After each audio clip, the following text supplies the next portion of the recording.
ድምፃዊ ቴዲ አፍሮ ከዚህ በፊት ሲከራከርበት የነበረው ክስ እንዳለ ጠቆም አድርገናችሁ ነበር። ታዲያ ይህ ረዘም ያለ ጊዜ የፈጀው ክስ ዛሬ እልባት ላይ ደርሷል። ሰላም እንዴት ናችሁ? ውድ የቻናላችን ተመልካቾች እንደ ሁልጊዜው ላይክ፣ ሼር፣ ሰብስክራይብ ያደረጋችሁ ቪዲዮውን እንድትጀምሩት በአክብሮት ጋብዘናል። በድምፃዊ ቴዎድሮስ ካሳሁን ወይም ቴዲ አፍሮና በላይን ፕሮሞሽን መካከል ለዓመታት ሲካሄድ የቆየው የክፍያ ክርክር የፌዴራል ጠቅላይ ፍርድ ቤት ሰሚ ችሎት በሰጠው የመጨረሻ ውሳኔ ተቋጭቷል።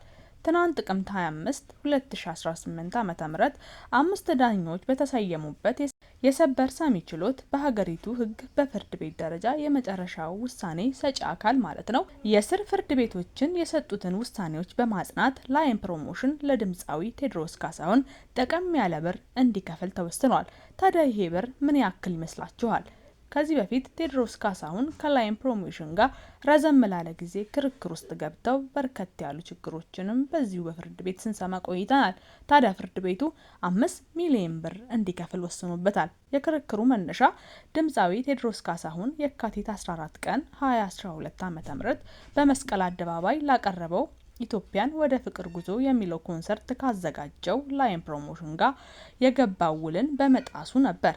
ድምፃዊ ቴዎድሮስም ለፌዴራል ከፍተኛ ፍርድ ቤት ባቀረበው ክስ ለኮንሰርቱ 10 ሚሊዮን ብር ተፈጽሞልኝ እንድሰራ በስማማም በውላችን መሰረት ገንዘቡን አልከፈሉኝም በማለት በዋናው የካቲት 15 ቀን 2012 ዓ.ም በሚታሰበው 900 ወለድ ጋር እንዲከፍለው ተጠይቆ ነበር።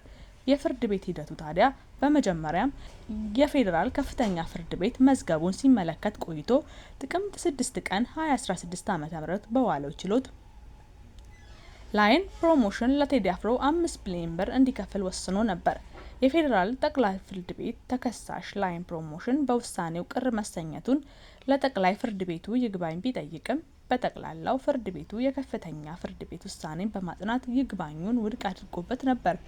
አፈጻጸሙና ክስ የይግባኝ ሰበር ችሎትን ቴዲ አፍሮ ገንዘቡን እንዲከፈለው የአፈጻጸም ክፍተትም ሆኖ በተጠቃሽነት ህዳር 25 ቀን 2017 ዓ.ም በዋለው ችሎት የስር ፍርድ ቤቶችን ውሳኔ በመቃወም ለሰበር ሰሚ ችሎት ይግባኝን አቅርበዋል። እንዲሁም ድርጅቱ ስራ እየመጣ ባለመሆኑ ገንዘብ የለውም፣ ለመክፈል እንቸገራለን የሚል ምላሽ በመስጠት የክፍያው ቀኑ እንዲራዘምለትም ጠይቀዋል።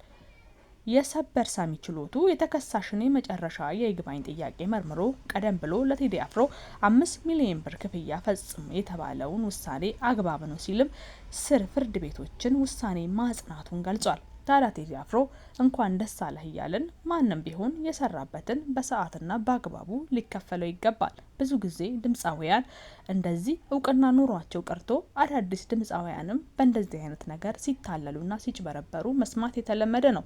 በተለይ ደግሞ ድምጻቸው አሪፍ የሆኑ በህዝቡ ዘንድ ተቀባይነት ያላቸውን ድምፃውያን በኮንሰርት ስም በርከት ያሉ ገንዘቦችን ከተቀበሏቸው በኋላ ውሉ ላይ ያልተባለን ነገር ብለናል፣ ያልፈረሙትን ደግሞ ፈርማችኋል እየተባሉ ለየት ላሉ ሰጣ ገባዎችም ዳርጓቸዋል። ታዲያ ይህ ነገር በቴዲ አፍሮ ላይ መከሰቱ በጣም ያስገርማል። ምክንያቱም ድምፃዊው ሁሉም ሰው የሚያውቀው የሚወደው ባይሰጠው እንኳን ተሰጠኝ ቢል ሁሉም ሰው የሚያምነው ሰው እንደመሆኑ እንዴት እዚህ ድረስ እስከሚደርስ ድረስ የላይን ፕሮሞሽን ክፍያውን ለመፈጸም አንገራገረ?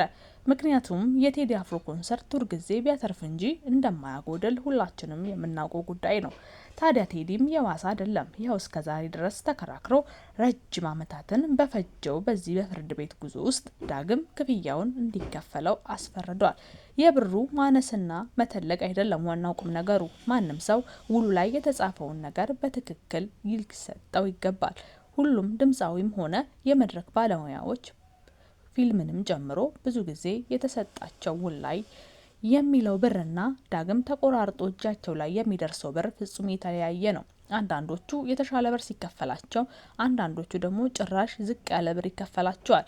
ኮንሰርቱን ያዘጋጁትም ሆነ ፊልሙን የሚያዘጋጁ ሰዎች ያትርፋቸውም ያክስራቸውም ተዋናይ ወይም ድምፃዊያኑ የተሰጠውን በውሉ ላይ የተጻፈለትን ብር የመቀበል ግዴታ አለበት፣ ወይም ደግሞ አዘጋጁ የመክፈል ግዴታው ነው ማለት ነው። ምክንያቱም ይህንን ፕሮግራም ለማዘጋጀት ሲባል ቀድሞ የሚዘጋጀው የሚዘጋጀው እንቅልፋቱ ድምጹንም ሆነ አንዳንድ የመድረክ ትወናዎችን ለማድረግ ሲሉ ብዙ ጊዜያትን ይፈጃሉ።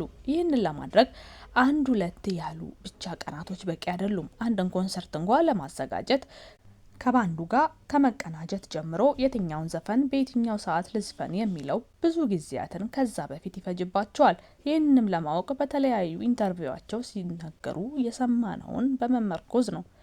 የቲያትር ፊልሞችን በምናስብበት ጊዜ የነሱ ደግሞ ይባስ ነው። በጣም ረጅም ጊዜያትን በልምምድ ነው የሚያሳልፉት። ከልምምዱም በላይ ታዲያ ቤተሰብ፣ ኃላፊነትና የትዳርና የልጆቻቸውን ነገር ትተው ረጅሙን ጊዜ በልምምድ ያሳልፋሉ። ይህን ሁሉ መስዋዕትነት ከፍለው ታዲያ ምናልባት ፊልሙ ባይታይ ወይም ደግሞ ኮንሰርቱ የተባለውን ያክል ገንዘብ ባያስገኝ እዛው ላይ የተጻፈውን ብር ሙሉ በሙሉ አይከፍሏቸውም።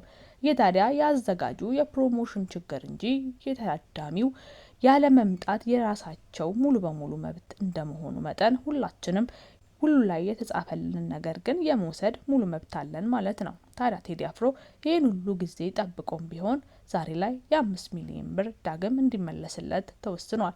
ታዲያ 5 ሚሊዮን ያኔ በ2012 የነበረው ዋጋና ዛሬ ላይ በ2018 ያለው ዋጋ ምን ያክል ልዩነት እንዳለው አስተውሉ።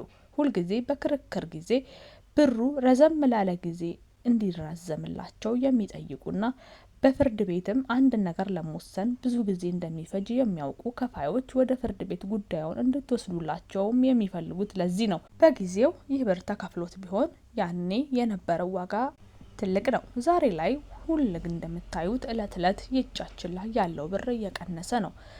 ቢሆንም ግን በፍርድ ላይ ያለንን እምነት እንድናጸና አድርጎናል። ጊዜ ቢሄድም ውሳኔ እንደማይቀርና የላባችሁንም እንደማታጡ ማሳያ ነው።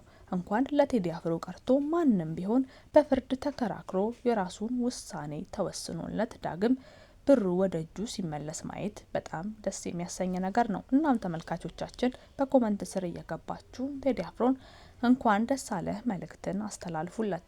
ረጅም ጊዜ ቢሆንም ዳግም 5 ሚሊዮን ብሩን መቀበሉ ትልቅ አድናቆትን ለፍርድ ቤቶቹ ሙሉ ክሬዲቱን እንሰጣለን። ቢዘገይም እውነትን የያዘ ሰው መቼም ቢሆን ከውሳኔ ላይ ሲደርስ ጥሩ የሚሆነው ውሳኔን የሚቀበለው እሱ ነው። ሁሌም ቢሆን እውነትን እስከያዛችሁ ድረስ መከራከራችሁን አታቁሙ። የእናንተን እውነት ያየ ዳኛ እስከሚመጣ ድረስ ወደ ፍርድ ቤትም ሄዳችሁን አትተው። አንዳንዶች ተስፋ በመቁረጥ ቀኑ በተራዘመባቸው ቁጥር ብሩ ይቅርብኝ ብለው ወደ ኋላ የተቀመጡ ብዙ አርቲስቶች አሉ። ታዲያ ለቴዲ አፍሮ ይህ ነገር መወሰኑ ለእነዚህ አርቲስቶች ጥሩ መነሻና ጅማሩ እንደሚሆናቸው ተስፋ እናደርጋለን። እኛ ለዛሬ ይሄንን ብለናል። ንጉሱንም እንኳን ተከራክረህ የላብህን ዋጋ አስገኘህ ራስህንም አስከበርክ እንላለን። ሰላም ቆዩን። ያያ ዞላ